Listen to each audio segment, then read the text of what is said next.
going to go ahead and call us to order. And our first activity is a salute to the flag. I pledge allegiance to the flag of the United States of America and to the republic for which it stands, one nation, under God, indivisible, with liberty and justice for all.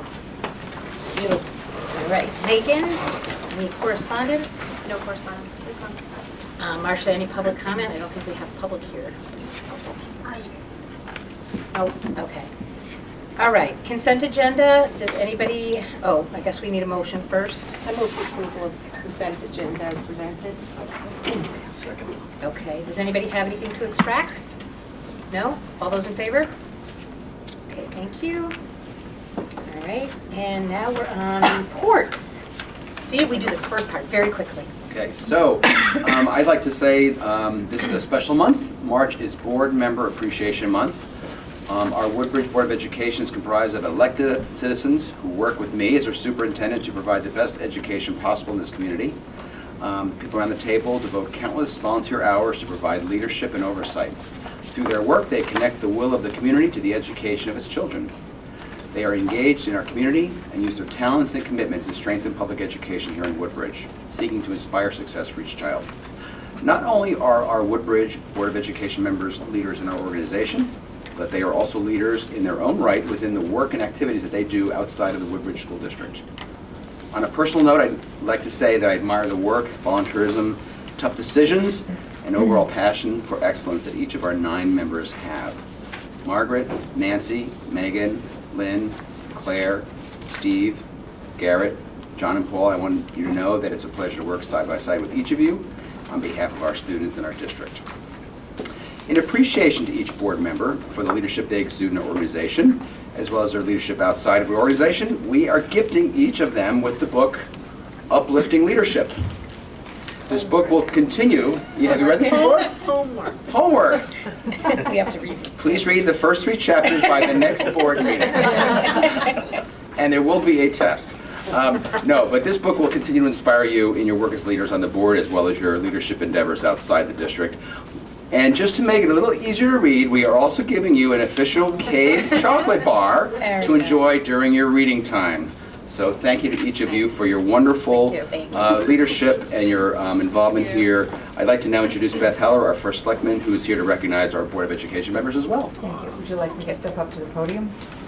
I don't know if there's a mic, so There's I'll no mic, try so to speak. project. Yep. I raised 3 boys, so I'm pretty good at hollering.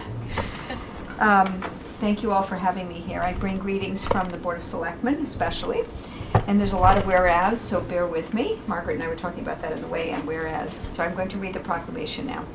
Whereas an excellent public school system is vital to the quality of life in this community and fundamental to preserving a strong democratic society now and in the future, and public schools are being held to higher standards of accountability than ever before at both the state and federal levels, and whereas the members of the Woodbridge Board of Education represent an invaluable resource in this community as local decision makers, responding to the challenges of assuring our school meets these high standards, and these school board members must formulate policies to assure that all children learn to their fullest potential, and whereas these board members continually strive for improvement and progress with an understanding of the need for commitment to the highest standards of student achievement, and are working diligently to assure that our young people are educated and prepared for the future. And last whereas, the men and women elected to these positions deserve recognition and thanks for their countless hours of volunteer service to public education and the children of our community.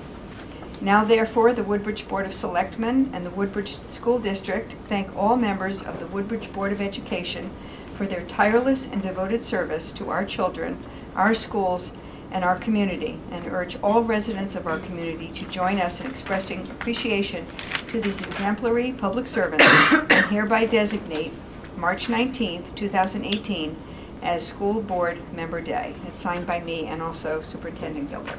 So, thank you. We get the day off. The rest of the night. We get paid double. Right after. All right. I have Right, been in a bingo, meeting. right? Thank you, Beth. I know you have to I rush left a out. meeting to Yeah. come to this And meeting, now so you're going going Thank you back to very that much, meeting. Okay. So I'll leave you with this. Have a good one. And thank you for a good meeting, guys. Thank you so much. Thanks, Beth. It was an honor. Okay, Thank PTO you. update we'll come back to if we need to. And you are up, Mr. Gilbert. Okay, great. Well, good to see all of you this evening, and even though it's a special night for you, you still have to work hard for the next hour or so during the rest of our meeting, and then you can have the rest of the night off. I've been to a couple of town meetings last week that I'd like to just give some updates on. The Selectmen's meeting last Wednesday, I gave my monthly report to the Board of Selectmen last Wednesday, and among several informational items, I did indicate that our total deficit for the current fiscal year has increased by about $30,000, mostly due to special education costs as well as an increased share, or our increased share of the Ezra bus that we are required to provide in-town students to use. So I indicated also to the Board of Selectmen that special education has always been and continues to be a very fluid account, and I did anticipate to them that this number would grow again prior to the end of the year. So that was information that I provided to them on Wednesday night. Thursday night, the Town Board of Finance met to review all budgets in the town, all departments. They reviewed, of course, our operating and capital budgets as well. They took a few actions on our budget, and those actions are, from the capital standpoint, the capital budget, they did reduce and reduce, which had already been brought up by the Board of Selectmen. They reduced our initial capital budget request by $185,000. Part of that reduction was $135,000, which was the replacement of the north parking lot and access pathway. $50,000 was for the erosion control landscaping. So those items were taken out of their budget. At the board's suggestion, we will explore the feasibility of the town parks department, hoping to help us with the erosion work that was cut out of the budget. We also had an item in our capital budget for kitchen equipment of $25,000, and the district anticipates this will be funded right through our school lunch program funds, as you have heard before. The Board of Finance did not make any reductions to our remaining capital request of technology infrastructure equipment, so that $46,000 does remain in the budget. From the operating standpoint, you'll remember that you folks in December approved unanimously a 2.64% increase in our FY19 budget. The Board of Finance did reduce our request by $50,000. However, they also designated $50,000 of current projected surplus funds to be held in reserve for special education related costs. So what we'll do during the course of next year is we will work cooperatively and efficiently as we always do to monitor our expenditures through the coming year.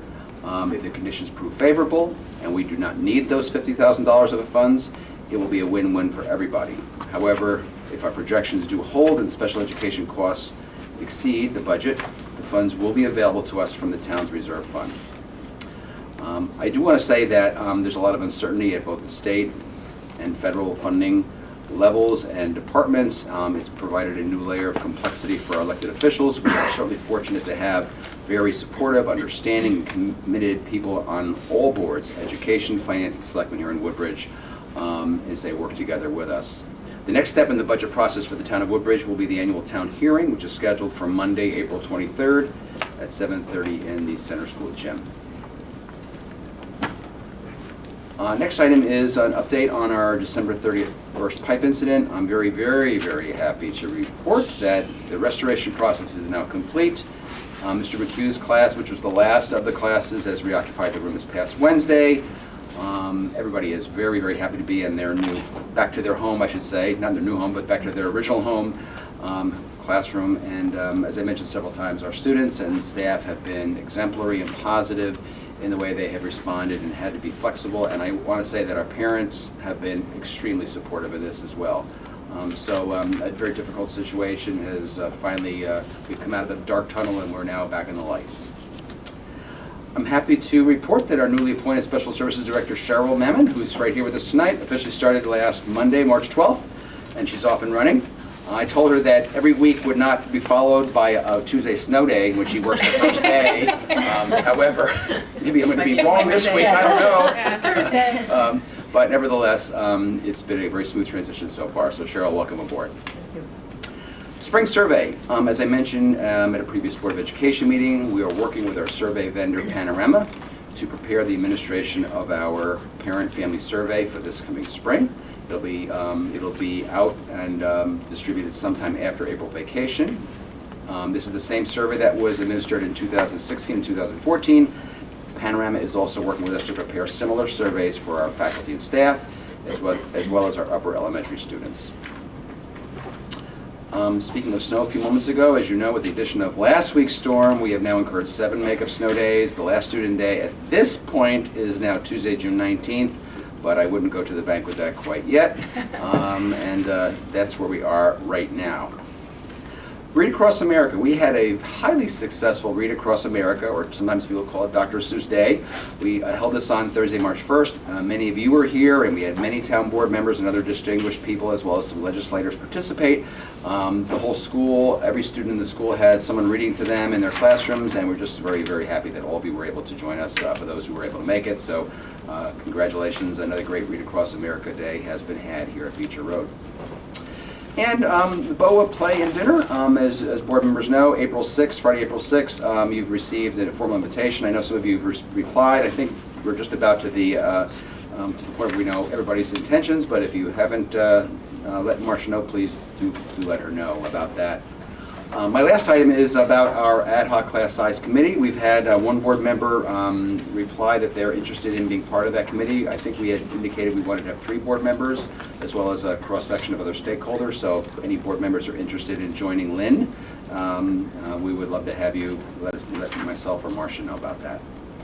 And that concludes my report. Okay. Did anybody have any questions for Bob on any of his items? Okay. I just wanted to say thank you again to everybody for Read Across America. It is so fun to go in the classrooms, and you remember why you love Beecher, and the kids are so good, and it's just such a nice thing. And thank you for including us in that day. It's really nice. I have one question. Oh. The annual town budget hearing is the 23rd Is of April, is that correct, Buzz? Monday, April 23rd, 7:30. Was that our regularly Yeah, scheduled? we always move it to Tuesday. Okay. No, the 3rd. Oh, because the 16th Yes, is because vacation. of the vacation week. Yeah. So our board meeting is on Tuesday, the 24th. Yeah. Okay. And that happens again in May as well, because Right, in right. May, the town budget, actual town Final budget. final meeting. budget meeting is on Monday, that third Monday. Yep. Okay. That's my charter. That's by charter. Well, then, we don't want to mess with that. No. No, Okay, we'll get in trouble for that. so Tuesday the 24th will be our board meeting. Thank you. Okay. So I think at this point, we're ready to have our accountability report, unless Okay. there's anything else. Wait, principal's report? Oh. See, I didn't forget it tonight. Well, I didn't forget it It's tonight. after that, It but really we'll is let. after. Oh. Would you like to get that first? So we'll Sure, do the I think- accountability report and then we can do You know the something, principal's report. They got the hat. I think that actually, it flows better. Go ahead. You Let's- sure? Let's go ahead and After do we the did Beecher this. Road. We have a hat. We have our hat. And the hat and everything. So, nice. Tonight, she has her hat. I'll put my hair. Tonight, just a couple of things. So we do have some kind of dates to just share out. As Bob mentioned, our snow date have pushed back our report card dates. So this Friday, students' report cards will be sent home due to the snow days. Also, we have some upcoming events, Family Fun Yoga on Wednesday the 20th. Tomorrow evening is our beginning band concert for our 4th grade students. Mag Info Night is next week on the 27th. But as always, the principal's message has all of these events listed and the dates to remember. So there'll be another message coming out on Friday, so kind of keep an eye out. But our principal's message will be short and focus on only 2 events. Be Kindness Week and Spirit Week. Spirit Week today, hence the crazy hats. But Ms. Sherman's going to talk about our Be Kindness Week, and we have a picture and just a very 15-second clip to show you. But there are children in it, so can we...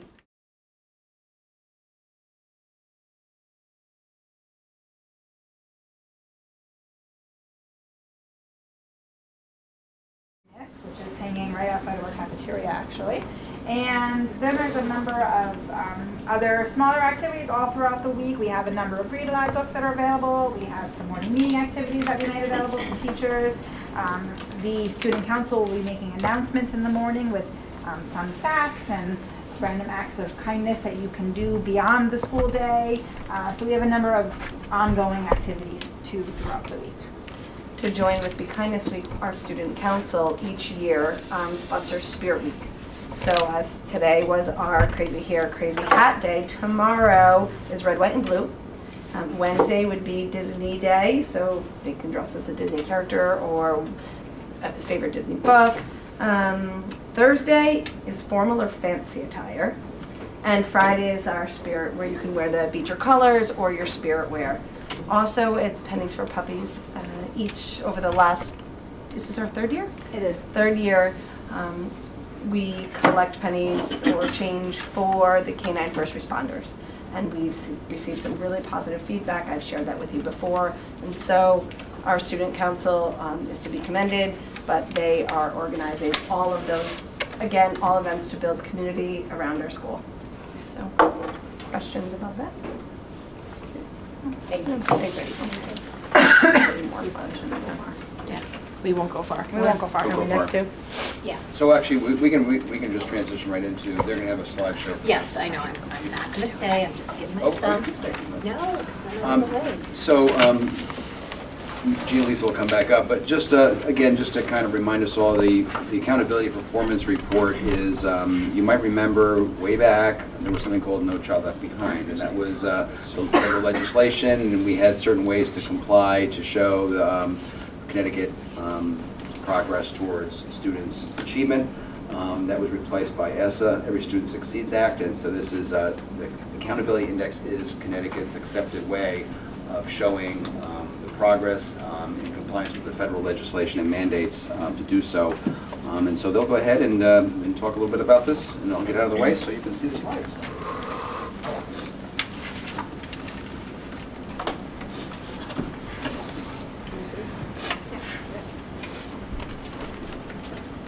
So thank you, everybody.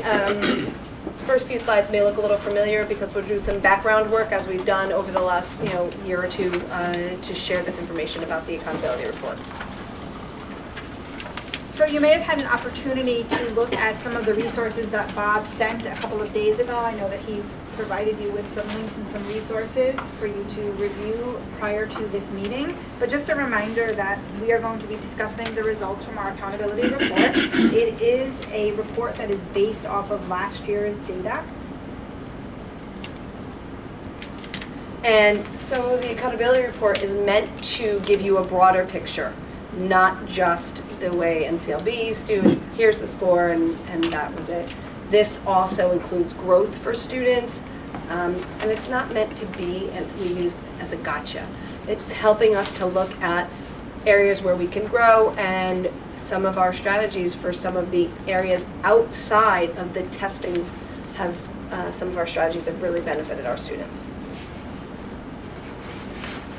What you see there are the same 12 indicators. The ones that are in red are highlighted because they do not apply to a district like Woodbridge. They are for districts that have high school. So we are measured on indicator 1, 2, 3, 4, and then indicator 11. This slide is just a reminder slide for you. As you may remember, earlier in the year, we did present an information about our Smarter Balanced assessment results.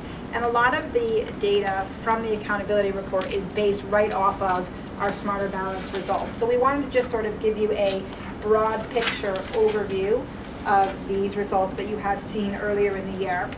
And as many districts in the state did, we mirrored the state in that we made significant growth from 2015 to 2016. And then in ELA, we took a slight dip from 2016 to 2017. And math, we made a slight increase. And despite all of that, though, our standing within the DIRG and within the state remained pretty steady over the last 3 years. You're going to This, yep, we're going to give you a minute to take a look at this slide because there's a lot on here, but this is a high-level summary of the average of all the districts in the state for all 12 indicators on the accountability report. As you know, as Gina just mentioned, a number of the indicators don't actually apply to us at the elementary level. So if you can notice, I'm going to be Vanna. If you can notice, all of these indicators, 5 through 10, are the ones that don't apply to us. The arrows over here are indicating the change from 2015-16 to 2016-2017, and the change over the 2 years. You'll notice that there are some down arrows over here, which are the ones that apply to us, particularly in the growth targets. And in a minute, you'll be able to take a look at our data, and you'll notice that some of our data really mirrors what you're seeing at the state level. And those indicators down towards the bottom are the ones, again, that are pertaining to high school.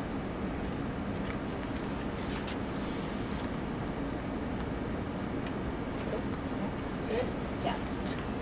So this is the data for us as a district here in Woodbridge. I'm going to kind of just, could be familiar to you because you've seen this before, but I will review again kind of what each of the columns mean and what this data means for us. So the first 2 rows talk about English language arts, the performance for all students versus the high needs students. The second 2 are, again, Smarter Balanced Assessment, all students versus high needs.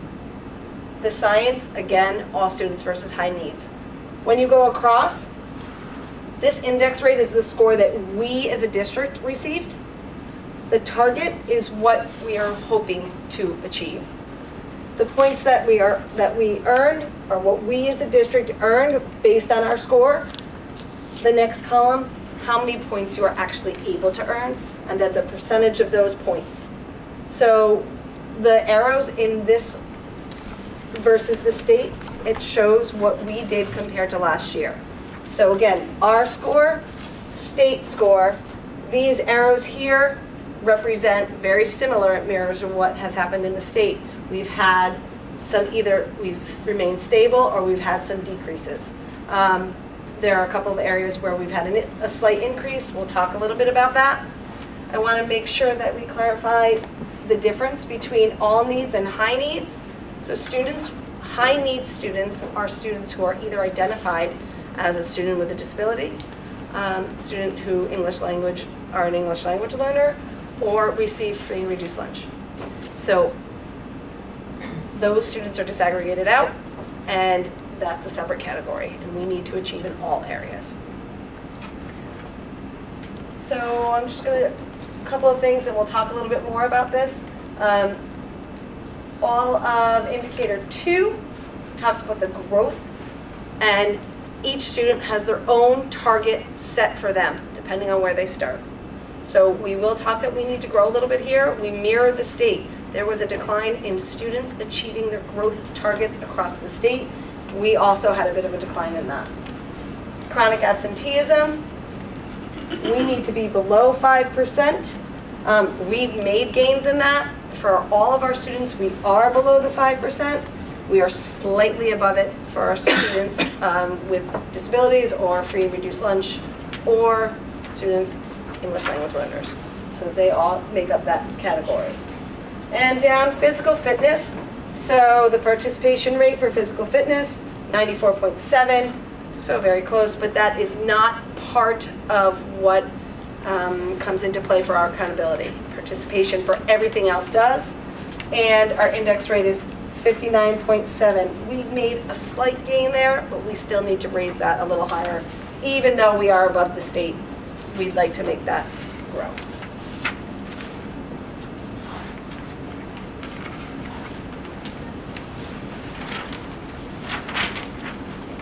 So we're highlighting the achievement rate and the participation rate because those are 2 areas of focus for us.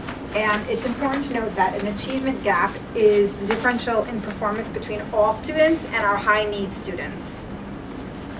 It's also important to note, as Gina just pointed out, that we are required to have a participation rate above 95% in all areas, including all students and our high needs students as well. So with that, this slide compares last year's data, 2015 to 2016, or 2 years ago data, to last year's data, 2016 to 2017. And as you can see, we do have an achievement gap this year. And this year, our achievement gap is occurring in science because the size of the differential between our high needs and our non-high needs students is slightly larger than that of the states. You can notice on this year's data, it's 18.5, and the states is 16.6. So because of those numbers, we do have an achievement gap this year. Last year, you'll see that there's an NA next to the Science Performance Index gap because last year we didn't have enough students to fall into that high needs category. You need to have a subgroup of 20 students in order to have a large enough subgroup to fall into that high needs category. Last year we didn't, this year we did.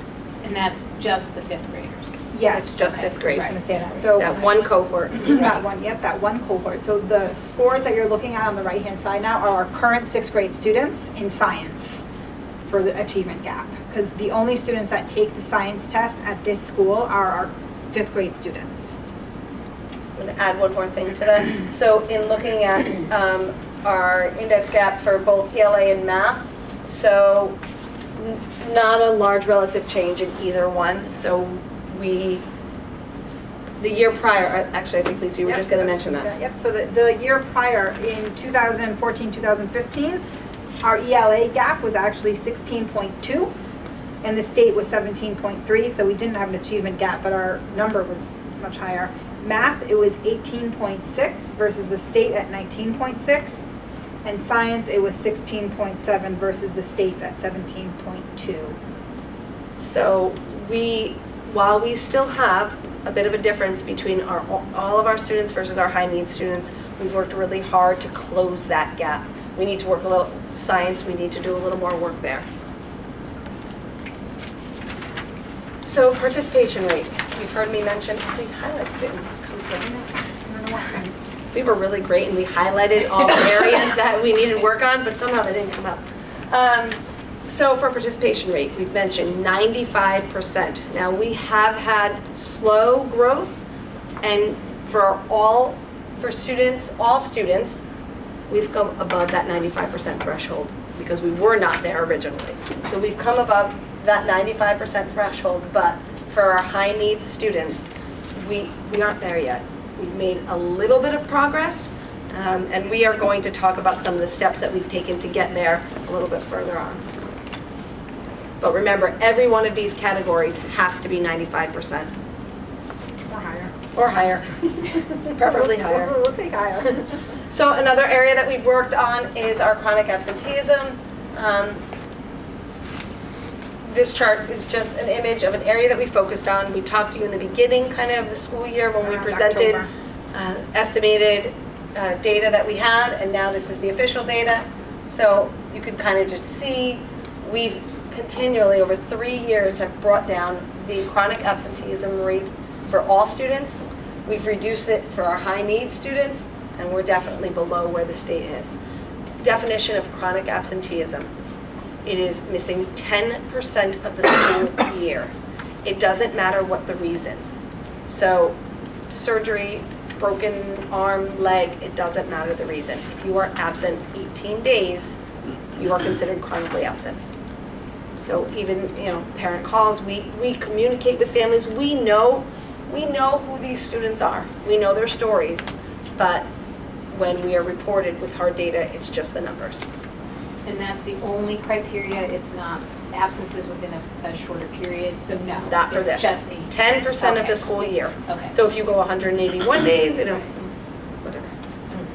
Unless you forgive them. Snow.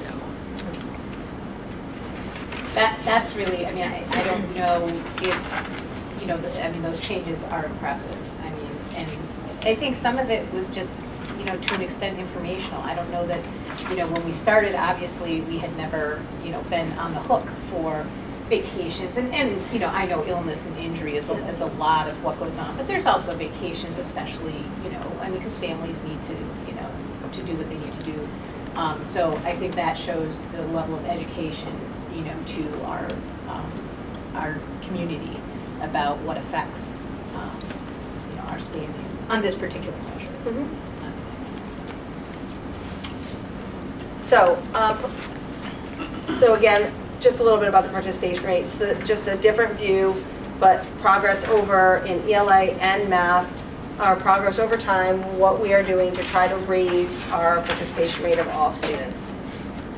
And can I ask, do you, I mean, for high need students, is it that, you know, some students we just don't feel like that they need to be put through the test, or is it that maybe parents are reluctant to have them take the test? We don't opt anyone out of the assessment because even if there's a very, very limited number of students who take an alternative Right. assessment. So we don't opt anyone out. Okay. Parents have different reasons for, so I'll go into this a little bit now. We were going to talk a little bit about in our strategies, but first year that we saw this as an issue, I made phone calls to every parent who said, I do not want my child taking the assessment, and their reasons were, just feel like it's too much pressure, I don't believe in it, whatever the reason. So I made calls.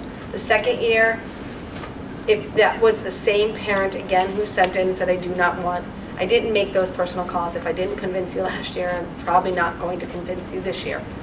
But we are now 2 years out. So we will return to having direct communication, personal communication to parents regarding the assessment and kind of not just this impact, but if you are a parent who is planning on down the road having your child take the ACTs. I was just fortunate enough to attend a workshop at Columbia with Monique McDonald, and we looked at some of sample questions, ACT versus Smarter Balanced. The question stems are almost identical. So they are modeling what the ACTs are looking like after this. So if your child starts in 3rd grade, having that many years by sophomore year in high school, this is something that is, this format is very familiar. So that's another piece of information. We also purchased, and I think I left them up there, I purchased, and I'll share it.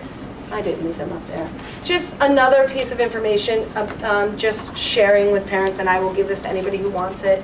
Reasons and to support standardized testing might not be the exact language, but it explains how this is different than a CMT. So we will communicate that to any parent who has questions. And again, we'll put information out in the principal's message. So that's what we've done to kind of increase our participation rate. Thank you. So the conversation from the previous slide, and then this slide, the participation rate, and the next slide I'm about to show you, the physical fitness one. These were 3 areas of focus identified this past fall off of 2 years ago data.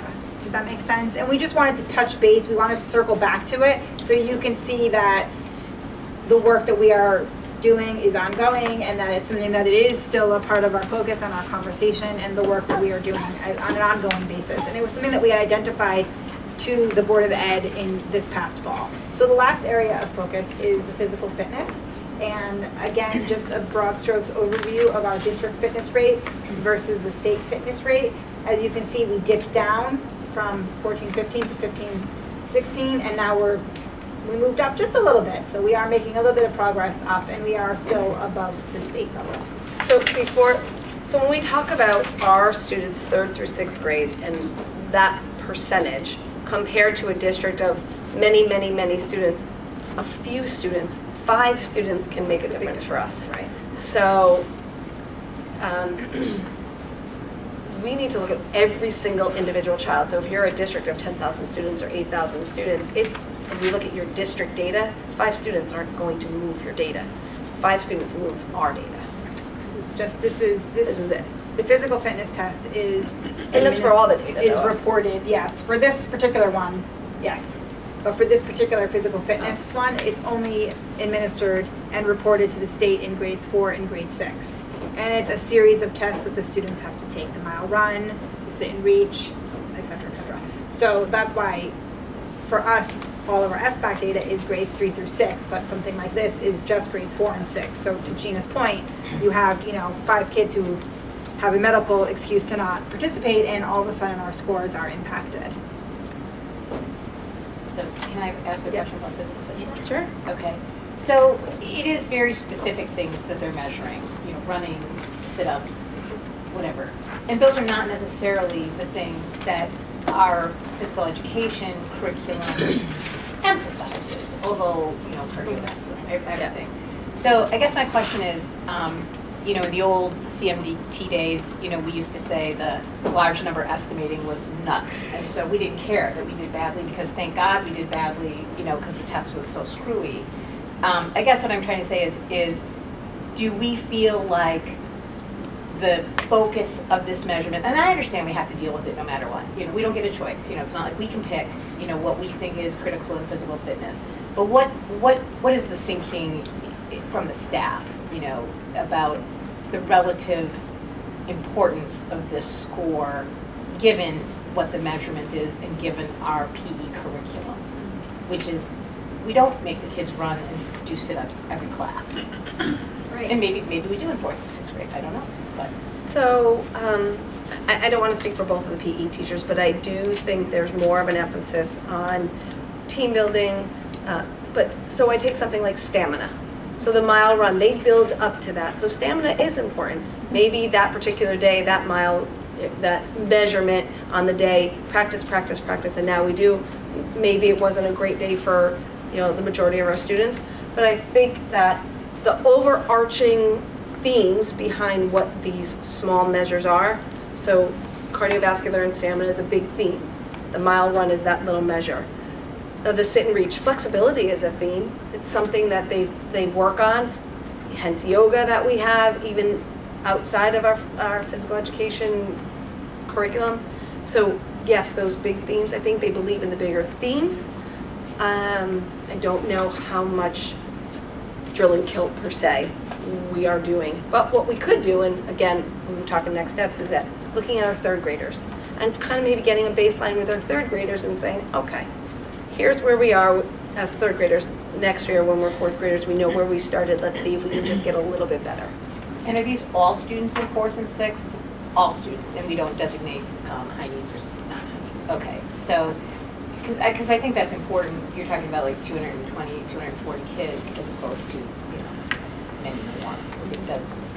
I was going to say too that I know that our PE teachers, one of their goals that has come out of some of this data that they've been getting is that they have talked about weaving fitness into other units of study that they do. I observed a swimming lesson one day and they had the kids doing core work in the middle of the pool. They were like hanging onto the bar and like lifting up their legs trying to do some core work, and I asked the PE teacher about that after the lesson, and he said, well, one of the things that we're trying to emphasize is fitness and continuing to work on areas of our body that may not be exactly what we're doing. They were working on swimming, they were working on strokes, they were working on breathing, they were working on all sorts of other things, but he was trying to show the kids that you can do multiple levels of fitness and different kinds of fitness within an activity. So I think that they're also thinking through how can we weave some of this sort of into the work that we're already doing. Does that make sense? Mm-hmm. Yes, thank you. So the classification, there are 5 categories, and last year when we brought this to you, we were a Category 2 school due to our participation rate exclusively. We remain this year a Category 2 school due to our participation rate, but also to that slight outlier in science, having a subgroup achievement gap in science. So that is where we remain, and so the asterisk down there just says that you are lower to category if you have a lower participation rate than 95% in any area, or if there's any achievement gap in any area. So that's where we are. We have had some successes. Our chronic absenteeism is down. We have, again, incrementally brought up the participation rate. We will continue to work on that, and slight increase in our physical education rate. So I'm going to just skip this just for a moment and talk about, yes, these will continue to be areas of focus for us, and our growth rate of students. even though it was a trend in the state that there was a decline, for us, we need to pull, so this data is fairly new to us as far as the accountability plan within the last few weeks. We need to dig into that and pull out and look at names to numbers. Who are these children that maybe aren't making the growth that we had either expected them? And with that, some of our higher needs students are moving faster than we anticipated. So that kind of makes that gap go a little wider too. So some of our next steps, some of the work that we have already started is going to be ongoing, such as the resources that Gina has shared with you, making those phone calls again. That's stuff that we have done already that we are going to continue to do. We are also going to continue our monitoring and communication around absenteeism, and we're going to continue the strategic plan initiatives that really support the learning of all of our students. Some other work that we are going to do is going to be around refining some of our processes, such as Gina just mentioned, taking a look at our systems and structures that are supporting our high needs students and students receiving intervention. And this is also a part of our strategic plan, so it's work that we have begun, but we are going to continue to work on refining those processes and pulling out names, as Gina just mentioned. Lisa, can I jump in just for a minute? Okay. So for a student receiving, so we say student receiving intervention, it might not be a student who is identified as a student with a disability, but who isn't quite making the growth that we would hope. And so additional services or supports are provided for that student. Right, and to tag on to that, another system and structure that we are going to really look closely at that we have already begun working on is really looking at student data, working together as a data team within our school with our language arts and our math coordinator and Gina and I, and Cheryl will be joining us now, and looking closely at some of those names, some of those students, the data that we have, that we are collecting as a school around them, and the work that we are doing to support those students. So that's going to be one of our next steps. And that's not just academically. So when we start pulling out names, as I mentioned about the absenteeism, there's stories that go with these students, and how can we support not just reading, writing, and math, but how can we support in other ways to help have the student be ready for learning, because that comes into play as well. And I think that would be our last one. Yeah, that would be it. Any questions? I have a question. So last year we didn't have enough of a high needs category in science, but the year before we did, and we were very close to the state level. And this year we're a little above the Right. state level. So we're going to continue taking the CMTs in science for 2 more years? No, No, not all even. done. This We're all year done. is We're the doing first the year. NGSS. Yep, this is the first year that there will be an NGSS pilot. Okay. So we won't Online. have data to compare to next year. It'll Right. be, NA really next year, right? It'll be in NA across the board for Yes. science next year. Right. So, Everyone will be in the same boat. okay. as we've been transitioning from old standards to new standards, and so our students kind of caught in the middle. Right. Our students caught in Right, the middle. it's like which- anything, yeah, like when we started SBAC, we didn't have anything to compare it to. Exactly. Do we have a sense, and I know it's a small sample, it's like 110 kids, and so 20, if it's, at least 20 or greater, you've got a very small sample. But do we have a sense of why we have such a wide gap in science? Or is it the sample, we think it's the sample, or we think it's, I'm just curious. So there's a little bit of both. The similar students who maybe haven't done as well across the science, if we disaggregate out the data from that same typical cohort, from that same cohort, students receiving additional supports are maybe not making the growth that we need them to make from that particular cohort. If that answers exactly what you want. Okay, yeah. So are we, and I know, I said, I know the science thing is just it's just all new again. Is there things that we're working on, though, with that level of a difference in science? Because, we're close to the state 2 years ago, we're above the state this year, that's unusual for us, so. So a couple of things that we've done. One is professional development for teachers. So in small increments, we are utilizing the state's workshops for NGSS, the next set of standards, and sending like partnerships or teams of 3 out. Dr. Stebinger is working with teachers as so those of you who are on the subcommittee for curriculum. So rewriting all of that to match, because as content changes at each grade level, so we go back, we started about 2 years ago, and little at a time, and to write even one unit with all of the NGSS standards within it, as well as any of the engineering components and the inquiry components. So we are in process. As a matter of fact, our next PD day, March 29th, 2 grade levels will continue that work in the morning and in the 3 grade levels, in the morning and then some in the afternoon. So those are the steps that we're taking to make sure that we have up-to-date curricula for our teachers for instruction, as well as the PD. And we don't know yet what the NGSS test will look like. In the past, the CMT was, a lot of the questions were based off of learning the students had done in grades 3 and Right. 4. There was Right. assured experiences that the students had to do in order to be able to take the CMT science test in 5th grade.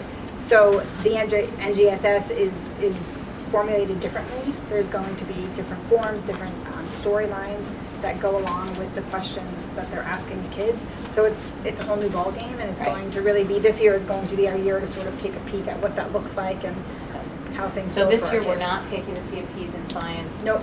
We are taking the NGSS pilot? Pilot, Yes. online, yep. Okay. It's an online. And it is test. shifted to online, Yep, which is Okay. different for like our the students. like the Like Smarter everything Balance, else. Yep. shifted And, to online. Is it reactive? That's not the right word, but you know, Adaptive. does the SBAC changes for each student? Is the I don't know that NGSS yet. Oh, we don't know? I don't think that it is going to Smarter be, but I Balance don't wasn't. know that yet. Smarter Balance wasn't the first year. Right. Yeah, adaptive, the adaptive. Adaptive. Adaptive, Yeah, thank you. yeah, yeah. I don't That's the think that word. it What did I is. say? You said I reactive, don't but that's believe okay. the first year is adaptive. Yeah, I don't think that it is this year. I don't Okay. know. Do you want to explain what it is? Some people who are new on the board may not understand the adaptive things. We So, have explained it The before. SBAC test is adaptive in that when a child answers a question, if they answer it correctly, the next question will be a little bit harder or a little bit above their grade level, or it'll push them a little further. If they answer it incorrectly, it will shift down. So it's continually, which is why you can, a teacher will say, I want to see the questions they got wrong, and you can never really see that because it's continually adapting to the answers that a student gives. Our So it's an universal adaptive screen, test. the STAR for our STAR assessment is the same way. So it mirrors that. It looked like kind of the big difference in our score from last year to this year was the growth. And the state went down in the growth and we did the same thing. Do you, and I know the SBAC test, it changes every year, right? I mean, it The questions that could be asked. right, and the adaptive part of it. I mean, they're getting better at the adaptive movement. So maybe the second year, it let you answer like 3 questions and then said, okay, you got it, I'm going on. And now it's reacting quicker to your responses. I mean, do we think that just the nature of the test has an impact on growth or no? I mean, it's normalized so that we don't think so. I can't say, when we look at the trend, that the decline in the state, 8%, is quite a bit. And we're not exactly sure, I'm not exactly sure how they calculate the growth rate. So we do have a chart that says, okay, if a child starts here, they are expected to go here. And if a child starts here, they're expected to go here. So that students are measured kind of against themselves. Right. But we entrust that those numbers are very valid and that that's an appropriate expected growth rate. This is only the second year of calculating that information. Right, because they haven't been able to calculate it. They needed more than, Yeah. Right. 2 years worth of data in order to get going with that calculation. This is the chart that Gina is referring to. Right. So a student in this is math. We've shown this to you before, you may remember this, but a student in grade 3, if they achieve within this scale score range, their target is 77. That's what the state is expecting them to grow. So that's what Gina was just saying. Like, we are entrusting that this number is a number that makes sense based off of all of the state's data. So this is what the student is expected to grow. So if the child does not meet that growth target, then they would not be meeting their own target against themselves, and so they would be impacting our growth overall. If they do, or if they go higher, great. And this is one measure like anything else, and part of the reason why we spend this amount of time on it is because it is the state measure that then ranks every school in order based on your accountability index, and then whether you're a school of distinction. Right. So I'm not trying to overemphasize the importance of any of these things. It's like anything else. We have to do. We have to look at it because it ends up being the category everybody looks at. Where did we rank in all of the districts? Where are we? And why aren't we a school of distinction? So, aside from the achievement gap, if we don't meet our participation rate, we won't be. Right. And that's something we need to look at and work on and make sure people understand and are comfortable with what we're asking their children to do and what our comfort level is with that. The achievement gap, That's a bigger worries me component. more, because the participation rate, I understand, little tiny things make that happen, and if we miss one, Yep. But the achievement gap, that's a little, since, I know it's only the third year, but this is the first year we've had. First year we've had one, so that's what we're looking at. And I think we should be legitimately proud of the progress, that we have on the achievement gaps in the other categories. And I guess I really didn't think about science since we were looking at it. Right. We didn't look at it last year because we didn't have We didn't have. number of students. Any other questions? Margaret, you guys come up? No, and again, I don't want anybody to think that I'm, over analyzing this particular score because it's part of a million things that we look at. It just happens to be the thing that's in the newspaper and, on the realtor's, list of, how did your school do? Yeah. So, thank you. Yeah. Thank you. We're down to All right. So, let's see, Facilities Committee. Anything come to mind recently, John, on that? Briefly, we met this evening. We discussed the first pipe and how that's coming along. Thank you, Bob, for the update on that. Glad to have all the classes back in their spaces.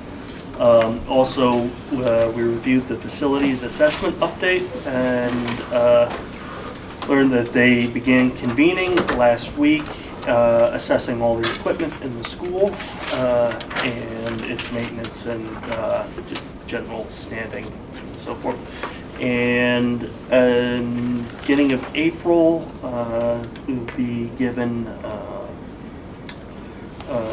cleaning. A new list of cleaning procedures will be presented to the custodial staff maintenance. Also, glad to report our review of the ad hoc committee concerning the pipe burst that the Dectron unit in the pool building is being repaired by MCOR free of cost. And lastly, we discussed the outdoor tour, which we took last fall, and following that up with a letter now that the weather in theory is supposed to break,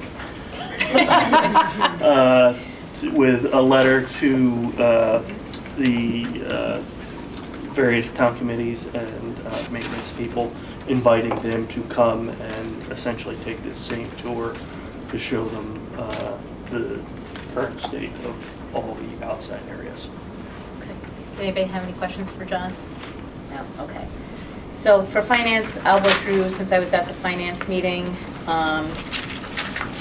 We have a number of budgets to adopt. They've been in your packet. We reviewed them in detail at the Finance Committee. So I'd like to move that we approve the 2018-19 budget for the Extended Day Program as presented. Thank you. Any discussion? All those in favor? Okay, great, thank you. And then move that we approve the 2018 budget for the Summer Enrichment Program as presented. Second. Okay. I'm sorry, who was the second? Okay. Any discussion? Okay. All those in favor? Thank you.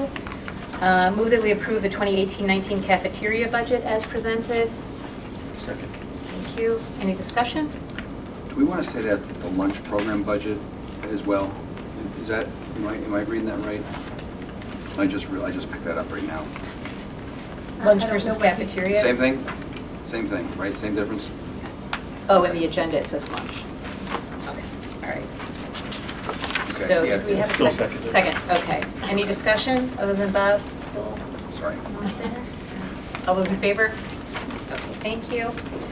And then I'll make the motion, then Bob, you can just give us just a tinier a tiny explanation of the Greenbank authorization. Again, we did discuss this in detail in finance. Move that we authorize administration to enroll in the solar installation of Beecher Road School in the on-peak demand program run by the regional grid operator as requested by CT Greenbank. Thank you. Okay. You could just So- let everybody know a little bit. Just for general information, this does not change the existing lease agreement arrangement that the board has in place through the town's building upgrade project.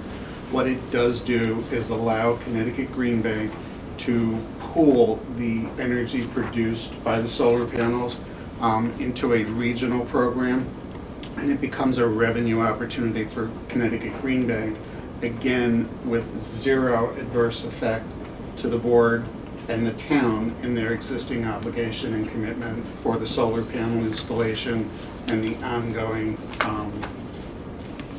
electricity produced by them and subsequently recaptured or reused by the school.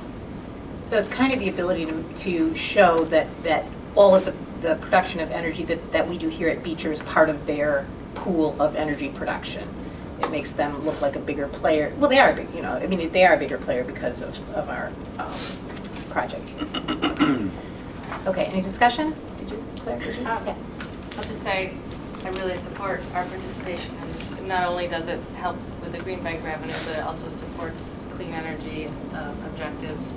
The more we can meet our demand through our solar panels, the less need we have of building new power plants. So it's a really good thing we're doing for the state as well. Good. Is there any other discussion? Okay, all those in favor? Thank you. Okay. Curriculum. Curriculum did not meet this month, but we will be meeting April 12th? I believe it's the 12th. I believe it's April 12th. And on the agenda is TAG update part 2 and a strategic plan update. Thank you. Policy. Policy was snowed out, and we have postponed the meeting to Washington. We have not rescheduled. Rescheduled yet, but we will be actively reviewing the final policies for revision for the rest of the year. And I'd just like to say that we, I think originally said we had only 2 policies to review, and I think we have probably done, but originally in the beginning of the year, Oh. we said that we only needed to look at 2, and I think we've looked at over 10, so thanks to the members of the committee for their commitment. Okay. Thank you. ACES, I said last time, I go to the meetings I can. There wasn't a meeting this last month. And then, Kate? So not too many things coming up, but one thing I guess just to point out, if there was any students that wanted to showcase their talents at the Cave Caps convention, they're encouraging that. This might be more to you all because you guys know your talent pool. But showcase your talented students at the convention. They're seeking a variety of diverse and talented students performing groups to help kick off the general sessions on Friday and Saturday morning. They're also seeking artists, I think they meant scientists, debate teams, technology, robotics, anything to display abilities in the student share. So, and that's due May 18th. So I don't know if there's any thoughts on that. Due on when? Oh, May 18th. May 18th. Yeah. And that's for So the that's- November. Right, for Yeah. next year. How does that information trickle down to students and families usually? It's the first I've heard of it, so. Oh, is this the first year So, they're doing it? so they do this every year. This is the CABE. They try to showcase different groups. If you've been to in the convention, they'll have usually like a performing group or that kind of a thing. So if we identify, if the way it trickles down is if we see something that we think that CABE would embrace at the elementary level, oftentimes it's really secondary, middle school, and mostly high school things that end up going there. But if we have something that we feel like we can bring to their attention that they might look at, it would be us bringing that to. We would identify something within our school activities, and we would talk to either the appropriate teachers or the appropriate parents who have been part of that, and identify that. So we've been thinking a little bit about the robotics team in terms of the way that's been very successful. That's one aspect of something. Again, though, at the elementary level, what I've noticed is it's generally been oftentimes high schools that bring their students to that and showcase that. So does that answer your question? We have to bring that to. We have to identify within our building or within our district or in our school and then actively try to bring that, write the proposal, and then move it to them and see if they'll say yes to it.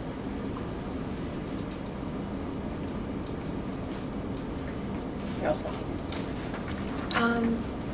Yeah, and there's other highlights, but I didn't know if that was something we didn't necessarily want to put time into, or I don't know. Do people feel like it's helpful to have Megan, kind of pick some things out for us? I know we all get the material and hopefully read through it, but again, I think if there's one or two highlights Or that. 3 or 4. Or 3 or 4, okay, all right.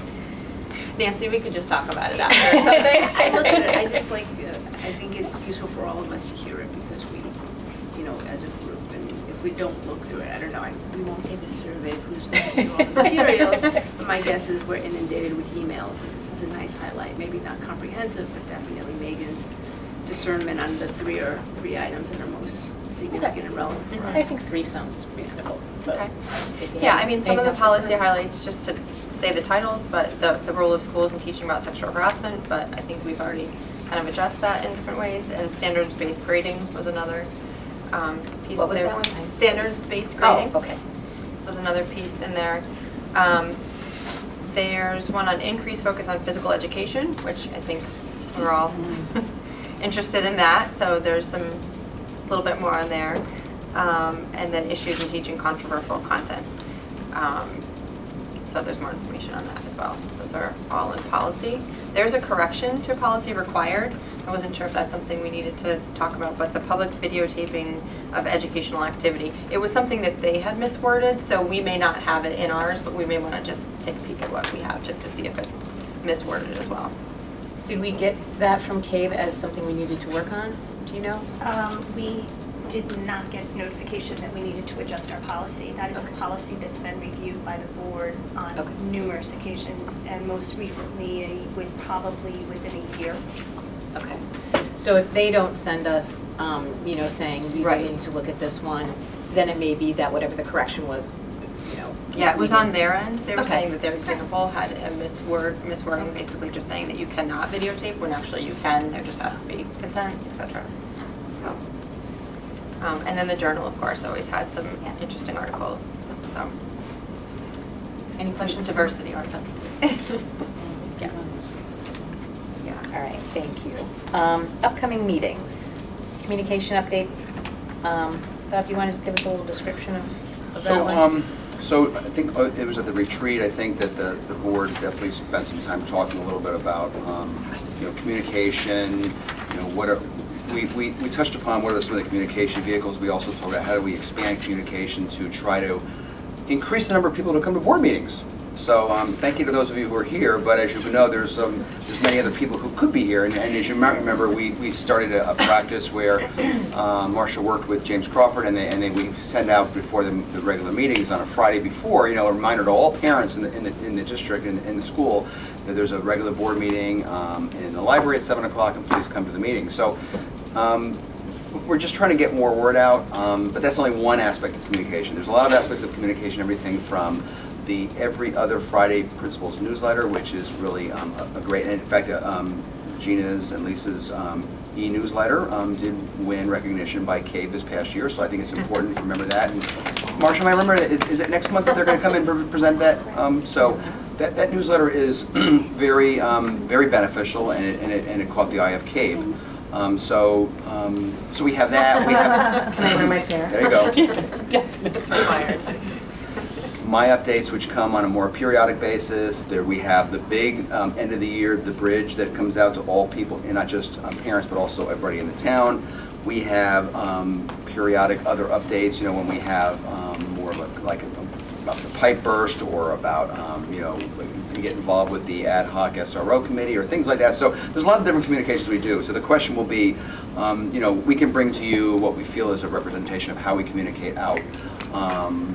There may be some things on your minds that you might want to make sure that we definitely have as part of that. So I would say, I know you've done, I think, at least a couple of articles for the town newsletter, the little two front, back front. Right. Not the newspaper, but the little. Yes. Yeah, the first like black and white yeah, one. Right, sure. Black and white one. I should say quickly that I thank you for bringing that up. First Selectman Heller has been very gracious to allow us to get some things in there, but not every month. There has not been space. Every month I provide something, but every month we have not been given the entry in there. I talked to them as recently as last week about that, and I understand that she's also started a e-newsletter that comes out now to all residents or after the Selectmen's meeting, and so we're going to see between those two vehicles how we can maximize that. Yeah, it's a nice thing to keep the entire community, especially when we get to the April and May budget, meetings, because parents obviously know what's going on, and people, even in the next level of education, but the rest of the community, it's nice, I think, for them to hear about nature. A couple of the other things. Can I say something? So if you've done the work, Bob, and there isn't space in that, could we then send that to the town news, that get Woodbridge Town News or whatever, and asked to have it put in? Because I do believe there's an education page in that Woodbridge Town News that comes out. So if you've done the work already, maybe they would print it and the townspeople would get it in a different way. I don't want you to do all that hard work and then, it doesn't and also I think get disseminated. We may have more of a guaranteed, it may be guaranteed that we get something every month in the other one, or every time it gets published, versus the other one which has limited space and all of that. So yes, that probably is a next step, actually, to tell you the truth, having seen how the other smaller newsletter ended up working out this year. Right. The other thing I think of as communication is the parent handbook. So I don't know. I don't exactly know. I mean, I know. You look at it, and during the year when people make suggestions about what should be in it and what should change and all of those things, I know that you take that into consideration. Maybe just a little bit about that process and like kind of when it happens, and because I think that's very handy. I think, and I know we've won awards for that one too. Yes, we so. have, yep. I would, if it's not ridiculous, I know we have a lot of communications, and when you put them all down together, it kind of looks nutty, but I think it would be helpful to just say, here's kind of what goes out. And I know we've talked a little bit about the fact that the open rate on email is not 100%, and that statistic is not necessarily valid. It depends on how and when, I think, and what you use to open things, whether it actually counts as opened or not. But I know, we said, can we just reiterate again to parents, we send out a lot of communications, and it's all things that people should look at, and we're all busy, so when we're looking at our communications, do we think it's exactly the right amount in like the, principal's We did a newsletter? survey last year for ours, yeah. Okay, or do we think it's like we should have a little less, a little more, separate by topic? So if you've had feedback on that, because again, like Nancy said, we all get, all this stuff, and we all try very hard to read it all, but we don't always read it all. Okay, that was all I had on communication. Did anybody have anything else they were looking for Bob to bring on that one? No? Okay, great. Okay, so now we are on new business, which is we need to act on the healthy food certification, and Megan has graciously agreed to make the motion on this. Sure. Do we have to read it? I mean, there's no, we have to read it. It's like a rule. Megan's good at it. Okay, go ahead. We're gonna I read it. believe if you're going to actually make the motion. Okey doke. Okay. We will. I move that we approve participation in the Healthy Food Certification Program in the 2018-2019 school year for submission to the Connecticut State Department of Education as specified pursuant to CGS Section 10215F. The Board of Education or governing authority certifies that all food items offered for sale to students in the schools under jurisdiction, and not exempted from the Connecticut Nutrition Standards published by the Connecticut State Department of Education will comply with the Connecticut Nutrition Standards during the period of July 1, 2018 through July 30th, 2019. This certification shall include all food offered for sale to students separately from reimbursable meals at all times and from all sources, including but not limited to school stores, vending machines, school cafeterias, and any fundraising activities on school premises sponsored by the school or by non-school organizations and groups.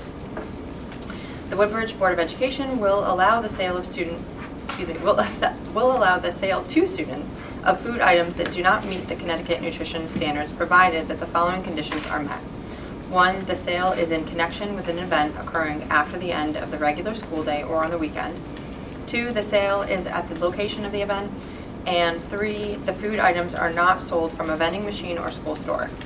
An event is an occurrence that involves more than just a regularly scheduled practice, meeting, or extracurricular activity. For example, soccer games, school plays, and interscholastic debates are events, but soccer practices, play rehearsals, and debate team meetings are not. The regular school day is the period from midnight before. Interesting. Yeah. You guys hear that? From midnight before Sometimes. to 30 minutes after the end of the official school day.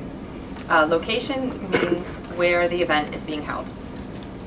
The Woodbridge Board of Education will allow the sale to students of beverages not listed in Section 10-221Q of the Connecticut General Statutes, provided that the following conditions are met.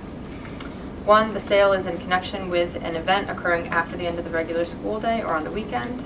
2, the sale is at the location of the event. And 3, the beverages are not sold from a vending machine or school store. Is this repeating what we just read? Yeah, except Yeah, about about drinking beverages. instead of eating. Oh, okay. Yeah.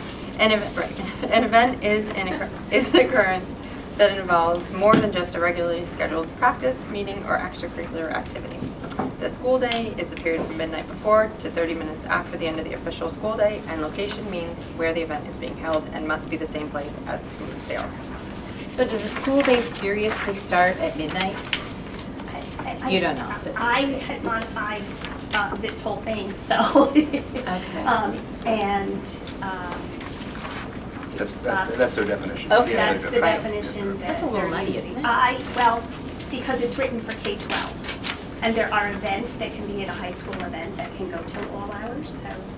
Okey-dokey. Okay, so basically what we're saying is we need to follow the healthy food guidelines unless it's like the WHO. Exactly. Okay. And that is in essence what it comes down to. Okey-doke. We need a second on that.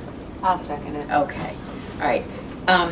This is a little longer, but we do look at this and approve it every year, and Al, there's a financial basis for us to comply with the healthy food. Okay. Is there any discussion about this? Okay, all those in favor? Okay, thank you. Thank you, Megan. Thank you, All Megan. those who understand. You get an extra candy bar. Here you go. Oh, that's so nice. Oh, if we'd known that ahead of time, Bob, there could have been some Well, I wanted to see who will volunteer. Alright. Points work. Any public comments? No, I didn't take the job. There's no public here, so I'm guessing no. And then we just need a motion to adjourn, I think. I'll move it, we adjourn. Second. Okay, all those in favor? Okay, thank you very much. Thank you. Thank you, everyone. Thanks.